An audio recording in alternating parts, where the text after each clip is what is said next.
வணக்கம். இது தமிழ் வழி வேதியியல் கார்பனைல் சேர்மங்கள் பாடத்தில் பயிற்சி வினாக்களில் வினா எண் 15 தான் இந்த வீடியோவில் நம்ம சால்வ் பண்ண போகிறோம். ஓகே, முதல்ல கேள்வியை படிச்சிடலாம். கீட்டோன்களை ஆக்சிஜனேற்றம் செய்யும்போது கார்பன் கார்பன் பிணைப்பு பிளக்கப்படுகிறது. வலிமையான ஆக்சிஜனேற்றியை கொண்டு 2,5-டைமெத்தில் ஹெக்சன் 2-ஓன் எனும் சேர்மத்தை ஆக்சிஜனேற்றம் செய்யும் பொழுது கிடைக்கப்பெறும் விளைபொருட்களின் பெயர்களை எழுதுக. ஸோ இதுதான் நமக்கு கேள்வி. இப்போ இந்த கேள்வியில் ஒரு முக்கியமான விஷயத்தை கவனிக்கணும்.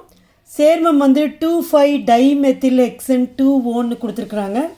ஸோ ஆக்சுவலாக அது 2,5-டைமெத்தில் ஹெக்சன் 3-ஓன் 2-ஓனாக இருக்க முடியாது. ஏன்றது நான் இப்போ சொல்கிறேன். Okay,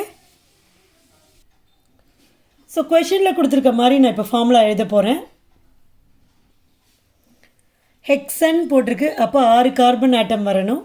so 1 2 3 4 5 6. ஓகே, இதில் ரெண்டாவது கார்பனில் ஓன் இருக்குன்றாங்க. அப்போ இங்கே 2 ஓன். இப்போ ரெண்டாவதுல இப்போ இதில் கொடுத்துருவோம். இப்போ இதில் கூட கனெக்ட் ஆகிருக்கும் இல்லையா? இப்போ பாருங்கள் 2,5-டைமெத்தில், அப்போ 2ல் மெத்தில் போடணும். இப்போ இதுதான் 1, இது 2. அப்போ ஏற்கனவே 4 பாண்ட் இருக்குது. இப்போ இங்கே போயிட்டு ஒரு மெத்தில் நம்ம இங்கே போடவே முடியாது, போட்டால் தப்பு. ஸோ அதனால தான் இது 2 ஓனாக இருக்க முடியாது. இது என்னவாக தான் இருக்க முடியும்? 3 ஓனாக தான் இருக்க முடியும். ஓகே, ஸோ அதை மாற்றிக்கணும். இப்போ நம்ம ஃபார்முலா எழுதலாம். இப்போ ஹெக்சன் 2 ஓன் இல்லையா? ஸோ 6 கார்பன் ஆட்டம்ஸ் போடணும். பாருங்கள், 1 2 3 4 5 6. ஸோ இதில் மூன்றாவது பொசிஷனில் ஓன், அப்போது CO. 2லேயும் 5லேயும் 2 மெத்தில், அப்போ 2ல் ஒரு மெத்தில், 5ல் ஒரு மெத்தில். 1 2 3 4 5, 5ல் ஒரு மெத்தில். ஸோ எழுதியாச்சு. கொதினை வச்சு எழுதிட்டோம். இப்போ பாண்டை போட்டு நம்ம எவ்வளோ பாண்டு குறையுதோ அவ்வளோ ஹைட்ரஜன் போட்டால் நம்ம அந்த பொருளோட அந்த சேர்மத்தோட மூலக்கூறு வாய்ப்பாடு நமக்கு கிடச்சிரும் இல்லையா? அப்போ இங்கே ஒரு பாண்ட் இருக்குது, இங்கே ஒரு பாண்டு, இங்கே ஒரு பாண்டு, இங்கே ஒரு பாண்ட், இங்கே ஒரு பாண்ட். எப்போவுமே எண்டில் இருக்கிறதுக்கெல்லாம் நம்ம CH3 கொடுத்துடலாம். முனையில் இருக்கிற கார்பனுக்கு கண்ணை மூடிக்கிட்டு CH3ன்னு கொடுத்துடலாம், கரெக்டாக தான் இருக்கும். இப்போ இந்த கார்பனுக்கு 3 பாண்ட் இருக்குது, 1 குறையுது. இந்த கார்பனுக்கு 1 2 3 4 பாண்ட் இருக்குது. இதுக்கு பார்த்திங்கன்னா 2 தான் இருக்குது, 2 குறையுது. இதுக்கு 3 தான் இருக்குது, 1 குறையுது. ஸோ இதுதான் 2,5-டைமெத்தில் ஹெக்சன் 3-ஓன். ஈஸியாக இருக்குது இல்லையா? ஸோ எப்போவுமே பேர்லேருந்து ஃபார்முலா எழுதுறது ரொம்ப ரொம்ப ஈஸி, ரைட்? இப்போ இது ஆக்சிஜனேற்றம் அடைய போகுது. ஏன்னா கேள்வியில் சொல்லியிருக்காங்க அது ஆக்சிஜனேற்றம் செய்ய போகிறோம்னு சொல்லிட்டு. அதுவும் ஒரு வலிமையான ஆக்சிஜனேற்றியை பயன்படுத்தி ஆக்சிஜனேற்றத்தை நிகழ்த்த போகிறோம். ஓகே, ஸோ இதில் 2 விஷயத்தை நம்ம கவனிக்கணும். ஒரு கீட்டோன் ஆக்சிஜனேற்றம் அடைந்தால் அது அமிலத்தை தான் கொடுக்கும். அதில் ஒரு கஷ்டமும் இல்லை நமக்கு. எப்போவுமே ஒரு கீட்டோன் ஆக்சிஜனேற்றம் அடைஞ்சு அமிலத்தை கொடுக்கும். ஆனால் என்ன ஆகும்னு பார்த்தீங்கன்னா, அந்த கார்பனைல் தொகுதி இருக்கு இல்லையா, கீட்டோனோட கார்பனைல் தொகுதி, இந்த கார்பனைல் தொகுதிக்கும் அதுக்கு பக்கத்தில் இருக்கிற கார்பனுக்கும் இடையில் இருக்க பிணைப்பு பிளவுறும். பாண்டு உடையும், அங்கே தான் உடையும். ஆனால் இதில் இன்னொரு கஷ்டம் என்ன யோசிக்கணும்னா, இப்போ C டபுள் பாண்டு O இருக்குது, 2 பக்கமும் பாண்ட் இருக்குது. இதுவும் கார்பனைல் கார்பன் C பாண்டு தான், இதுவும் கார்பனைல் கார்பன் பாண்டில் C தான். கார்பனுக்கும் இந்த கார்பனுக்கும் நடுவில் இருக்க பாண்டு தான். ஸோ இந்த பாண்டு 2 பாண்ட் இருக்குது. அப்போ எந்த பாண்டு உடையும், அப்போ என்ன மாதிரியான விளைபொருள்கள் உண்டாகும் அப்படிங்கிறது நமக்கு ஒரு கேள்வியாக இருக்கும். ஆக்சுவலாக அது கஷ்டம் கிடையாது, ரொம்ப ரொம்ப ஈஸி. அப்போ இந்த மாதிரி அந்த பாண்டு எந்த பாண்டு வேணால் உடையலாம். ஒரே ஒரு கண்டிஷன், 2 பக்கமும் இருக்கிற அல்கைல் தொகுதி ஒரே மாதிரி இருந்துச்சுன்னா எந்த பாண்டு உடைஞ்சாலும் உடையும், ஒரே மாதிரி விளைபொருள் தான் கிடைக்கும். ஓகே, சொல்கிறது புரியுதா? இப்போ இது கீட்டோன் குரூப்பு. கீட்டோனுக்கு 2 பக்கமும் 2 அல்கைல் தொகுதி இருக்குது. அந்த 2 அல்கைல் தொகுதியும் ஒரே மாதிரி இருந்துச்சுன்னா அங்கே எந்த விதமான பிரச்சனையும் இல்லை. எந்த பிணைப்பு பிளவு பெற்றாலும் நமக்கு ஒரே மாதிரியான விளைபொருள்கள் தான் கிடைக்கும். சப்போஸ் 2 பக்கமும் வேறு வேறு அல்கைல் தொகுதி இருக்குது, அப்போ அந்த மாதிரி அல்கைல் தொகுதியை நம்ம என்னன்னு சொல்வோம்னா சீர்மையற்ற அல்கைன் தொகுதின்னு. சீர்மையற்ற கீட்டோன் அப்படின்னு சொல்லுவோம். அப்போ ஒரு சீர்மையற்ற கீட்டோன் வர்றப்ப எந்த C double bond O C C இது டபுள் பாண்ட் ஓ, இது கார்பனைல் கார்பன் இல்லையா, எந்த பாண்டு உடையும் இந்த பக்கம் இருக்கிறதா, R C double bond O C இந்த பக்கம் இருக்கிறதா, அப்போ எந்த பாண்டு உடையும் அப்படிங்கிறத நம்மளால் டிசைட் பண்ண முடியாது. பட் அங்கே தான் ஒரு விதி வருது, அந்த விதி பாப்-ஆஃப் விதி. ஸோ இந்த பாப்-ஆஃப் விதி என்ன சொல்லுது அப்படின்னு பார்த்தீங்கன்னா, இந்த மாதிரி ஒரு சீர்மையற்ற கீட்டோனை நம்ம ஆக்சிஜனேற்றம் செய்யும்போது பாப்-ஆஃப் விதிக்கு எப்போ வேலைன்னா, சீர்மையற்ற கீட்டோனை நம்ம ஆக்சிஜனேற்றம் செஞ்சால் தான் அந்த விதிக்கே வேலை. இல்லை ரெண்டு பக்கமும் ஒரே மாதிரி ஒரு சீர்மையுள்ள கீட்டோனாக இருக்கிறப்ப பிரச்சனை இல்லை. இந்த பாண்டு உடைஞ்சாலும் ஒரே மாதிரி விளைபொருள் தான் வரும், இந்த பாண்டு உடைஞ்சாலும் ஒரே மாதிரி விளைபொருள் தான் வரும். ஓகே, அப்போ இது சீர்மையற்ற கீட்டோன். ஒரு பக்கம் பெரிய பெரிய அல்கைல் தொகுதி இருக்குது, ஒரு பக்கம் சின்ன அல்கைல் தொகுதி இருக்குது. அப்போ இந்த பாண்டு உடையுமா இந்த பாண்டு உடையுமான்ற நம்மளோட சந்தேகம் வந்து நியாயமான சந்தேகம். அதுக்கு பாப்-ஆஃப் விதி பதில் சொல்லுது. எந்த கார்பனைல் அதாவது சிசி பாண்ட் பிளவு பெறும் அப்படின்னு பார்த்தீங்கன்னா, இந்த கார்பனைல் தொகுதி இருக்குல்ல, அந்த கார்பனைல் தொகுதி இந்த ரெண்டு அல்கைல் தொகுதி கூட அதோட ரெண்டு பக்கம் இருக்கிற ரெண்டு அல்கைல் தொகுதி கூட எந்த அல்கைல் தொகுதி சின்னதாக இருக்குதோ, சிறிய அல்கைல் தொகுதியாக இருக்கோ, அது கூடவே இருக்க ட்ரை பண்ணும். அது கூட இருக்கிறத தான் முன்னுரிமையாக சொல்லும். அப்போ இந்த சேர்மத்தை பொறுத்த வரைக்கும் இங்கே ஒரு தொகுதி இருக்குது, இந்த பக்கம் ஒரு அல்கைல் தொகுதி இருக்குது இல்லையா. ஸோ ரெண்டு அல்கைல் தொகுதி பார்க்குறப்ப இது சிறியது, இது பெரியது. அப்போ இந்த கார்பனைல் தொகுதி என்ன பண்ணும், இது கூட இருக்க ட்ரை பண்ணும். அப்போ இந்த பாண்டை உடைச்சா இது பிரிஞ்சிடும். அப்போ இது பிரியாமல் இருக்கணும்னா இந்த பாண்டு பிளவுபடக்கூடாது, இந்த பாண்டு தான் பிளவுபடும். ஸோ இந்த பாண்டு பிளவுபட்டால் என்ன அமிலம் கிடைக்குதோ அதை உண்டாக்கும். பாருங்கள், அதை எழுதிடலாம் இப்போ. ஸோ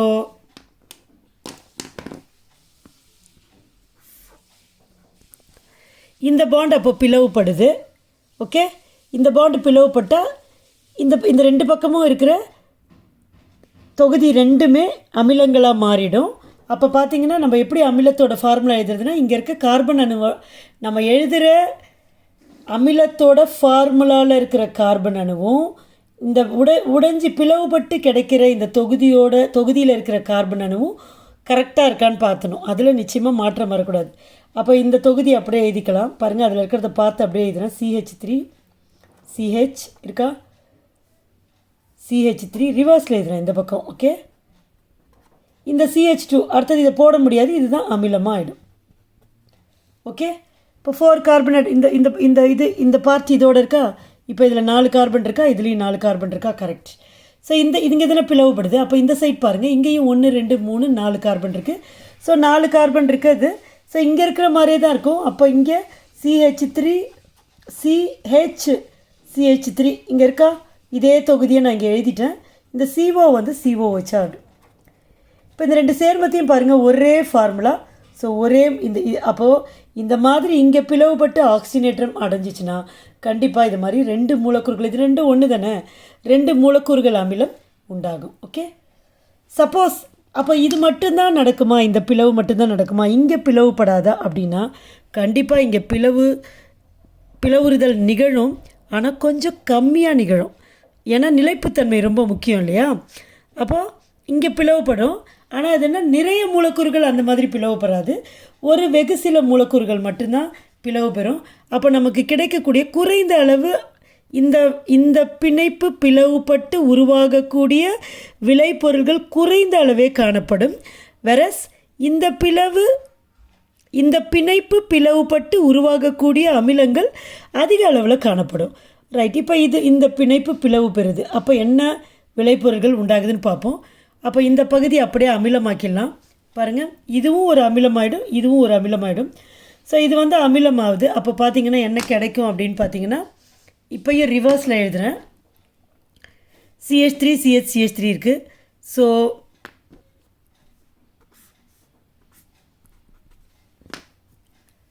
CH3 CH3, மிச்சம் இங்கே CH2 இருக்கு இல்லையா, இது வரைக்கும் தானே பிளவு பெறுது. அப்போ இது ஃபுல்லாக, அப்போ எத்தனை கார்பன், 1 2 3 4 5 கார்பன் இருக்கணும் இந்த அமிலத்தில். அப்போ 3 போட்டுட்டோம். இன்னொன்று CH2 COOH. ஓகேவா? பாருங்கள், இதுக்கு என்ன பேர், 1 2 3 4. அப்போ நேர்ச்சங்கிலியை தான் பார்க்கணும், நீண்ட நேர்ச்சங்கிலியை பார்க்கணும். 4 இருக்குது. அப்போ பியூட்டனாயிக் அமிலம். கரெக்டாக?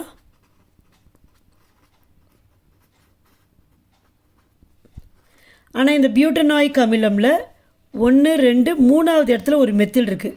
அப்போது 3 மெத்தில் பியூட்டனாயிக் அமிலம் அது. ரைட். இப்போ இங்கே தானே உடையுது. அப்போ இது ஃபுல்லாக ஒரு அமிலமாக மாற்றிட்டோம். இப்போ மிச்சம் இது இருக்குல்ல, இது என்னாகும், இங்கே ஓ இல்லாததுனால இது என்ன பண்ணும், ஒரு கீட்டோனாக ஆகிடும். அப்போ CH3 C டபுள் பாண்ட் ஓ CH3 ஆகிடும். பாருங்கள், CH3 C டபுள் பாண்ட் ஓ CH3 ஆகிடும். இது வந்து என்னது, 3 கார்பன் இருக்குது, ப்ரொப்பனோன். ஆனால் நம்ம யூஸ் பண்ணுற ஆக்சிஜனேட்ரி பார்த்திங்கன்னா வலிமை மிகுந்த ஆக்சிஜனேட்ரி. ஏன்னா கொஷின்லேயே சொல்லியிருக்காங்க, ஒரு வலிமை மிகுந்த ஆக்சிஜனேட்ரியை தான் நம்ம யூஸ் பண்ணணும்னு சொல்லியிருக்காங்க.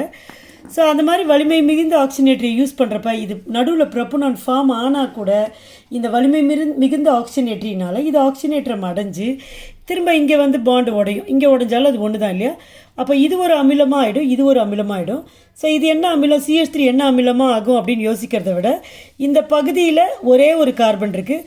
அப்போ நமக்கு கிடைக்கிற அந்த அமிலத்தில் ஒரு கார்பன் தான் இருக்கும். அப்போ ஒரு கார்பன் இருக்க அமிலம் வந்து அவ்வளோதான். இதுக்கு மேலே கார்பன் போட்டால் 2 ஆகிடும். அப்போ ஃபார்மிக் அமிலம் அது. ஸோ இது வந்து என்னது, ஃபார்மிக் அமிலம் ஆர் மெத்தனாயிக் அமிலம். ஏன் மெத்தனாயிக் அமிலம், ஒரே ஒரு கார்பன் ஆட்டம் இருக்குது, ஒரு கார்பன் இருந்தால் மெத்தில் ஆரம்பிக்கணும், மெத்தனாயிக் அமிலம். இப்போ இந்த பக்கம் இப்படி பாண்டு உடையுதுல, இப்போ இந்த பக்கம் கிடைக்குது, இந்த பக்கம் எத்தனை கார்பன் இருக்குது, 2 கார்பன் இருக்குது. ஸோ கிடைக்கிற இன்னொரு அமிலம் வந்து 2 கார்பன் இருக்க அமிலமாக இருக்கும். ஸோ அந்த அமிலம் பார்த்திங்கன்னா CH3 COOH, 2 கார்பன் இருக்க அமிலம். இது வந்து எத்தனாயிக் அமிலம் அல்லது அசிட்டிக் அமிலம். எத்தனாயிக் அமிலம் அல்லது அசிட்டிக் அமிலம். ஸோ இதுவுமே உண்டாகுது, இதுவும் உண்டாகுது. பட் என்ன இது புரிஞ்சுக்கணும்னா, எப்போவுமே போஃபோஃப் விதிப்படி இந்த கார்பனைல் தொகுதி இது கூட தான் இருக்கும். அப்போ இந்த பிளவு வேணால் இதை வேறுபடுத்துறதுக்காக இதை A பிளவுன்னு வச்சுக்கலாம், இதை B பிளவுன்னு வச்சுக்கலாம். நீங்கள் வந்து விளைபொருள் எழுதுகிறப்ப இதை மட்டும் இது பிளக்குதுன்னா இதை மறந்துடணும், அப்போ தான் தப்பு இல்லாமல் எழுத முடியும். அதே மாதிரி இந்த பாண்டு பிளக்குதுன்னா இதை மறந்துடணும். ஸோ ரெண்டுத்தையுமே அப்படியே போட்டுட்டோம்னா நம்ம கன்ஃபியூஸ் ஆகிடுவோம். ஓகே, ஸோ இந்த மாதிரி 2 விளைபொருள்களும் கிடைக்கும். பார்த்திங்கன்னா இது 2 ஒரே விளைபொருள். ஆனால் ஆக்சுவலாக இதுதான் வந்து அதிக அளவில் உண்டாகக்கூடிய விளைபொருள்கள்.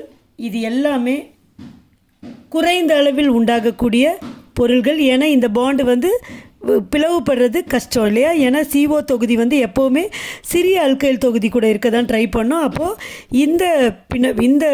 இந்த சைட் போட்டிருக்க விளைபொருள்கள் எல்லாமே குறைந்த அளவில் உண்டாகக்கூடிய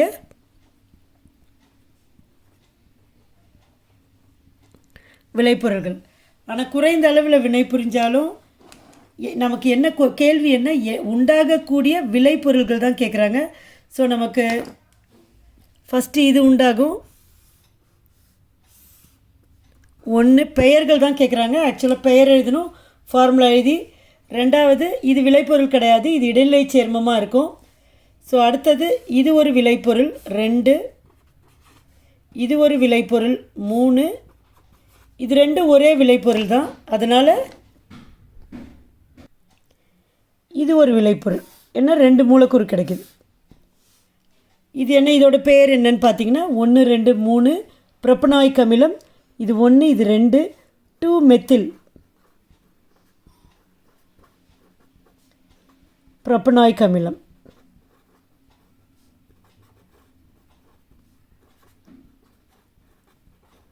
ஸோ இதுதான் 4வது சேர்மம். ஸோ 4 விளைபொருள்கள் நமக்கு கிடைக்குது. ஒன்று வந்து 3 மெத்தில் பியூட்டனாயிக் அமிலம், 2வது வந்து எத்தனாயிக் அமிலம், 3வது வந்து ஃபார்மிக் அமிலம், 4வது வந்து 2 மெத்தில் ப்ரொப்பனாயிக் அமிலம். பட் இந்த 2 மெத்தில் ப்ரொப்பனாயிக் அமிலம் தான் அதிக அளவில் கிடைக்குது. மீதி இந்த 3 அமிலங்களும் மிக குறைந்த அளவில் தான் நமக்கு கிடைக்கும். ஓகே, ஸோ இந்த ஆக்சிஜனேற்ற வினையில் நமக்கு கிடைக்கிற விளைபொருள்கள், கொஷின் அதுதான், ஈக்குவேஷன் மூலமா நம்ம போடலாம், இல்லை டைரெக்டாக கொஷின் ஆன்சர் எழுதலாம். ஸோ இந்த 4 பொருள்கள் தான் நமக்கு கிடைக்கும். பட் இதை டைரெக்டாக உங்களால் எழுத முடியாது. ஸோ இந்த மாதிரி பிணைப்பு எப்படி பிளவு பெறுது அப்படிங்கிறத நீங்கள் நல்லா புரிஞ்சுக்கிட்டீங்கன்னா ஈஸியாக நம்ம அதோட ஆன்சர்ஸ் எழுதிடலாம். ஸோ இந்த 4 அமிலங்களும் தான் இந்த வினையில் உண்டாகுது. ஸோ இந்த முதல் அமிலம் வந்து 2-மெத்தில் புரோப்பனாயிக் அமிலம் அதிக அளவில் உண்டாகுது. வெரஸ் இந்த 2வது 3வது 4வது இருக்கிற 3-மெத்தில் பியூட்டனாயிக் அமிலம், அசிட்டிக் அமிலம், ஃபார்மிக் அமிலம், இந்த 3 அமிலங்களும் குறைந்த அளவே உருவாகின்றன. ஓகே.